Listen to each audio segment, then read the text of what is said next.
क्योंकि गोमूत्र बीमारी ही ठीक नहीं करता, प्रतिरोधक शक्ति इतनी बढ़ा देता है कि वो बीमारी भविष्य में दोबारा ना आए।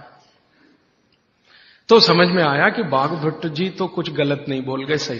फिर हमने और एक एक्सपेरिमेंट किए कि जिनको डॉट्स दी जा रही है, ऐसे कुछ मरीज एम्स में हमने चिन्हित किए। ज्यादा एक्सपेरिमेंट हमने एम्स के डॉक्टरों की मदद से किए। तो ऑल इंडिया इंस्टीट्यूट के कुछ मरीज जिनको डॉट्स दी जा रही है, नियमित रूप से टीबी के लिए वो आते हैं, उनको शीशी में भर भर के ये दे दिया। और ये नहीं कहा कि ये गोमूत्र है, क्योंकि कहो तो खाएं नहीं और पिए नहीं। उनको कहा ये बहुत अच्छा सिरप है, आप इसको पीते रहो। अब वो आते थे, शिकायत करते थे कि ये कैसा सिरप है, इसमें कुछ बास सी आती है, दूसरे सिरप तो मीठे मीठे लगते हैं कि भाई ये सिरप दूसरे तरह का।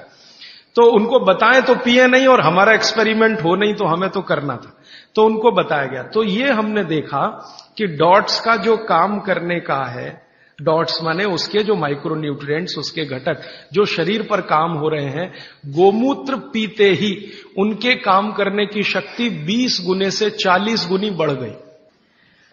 डॉट्स तो काम कर ही रही है, लेकिन गोमूत्र के साथ जब डॉट्स दी गई तो वही उनकी बीमारी जो 6 महीने में खत्म होने वाली थी, वो 2-2.25 महीने में संपूर्ण जड़ से ठीक हो गई।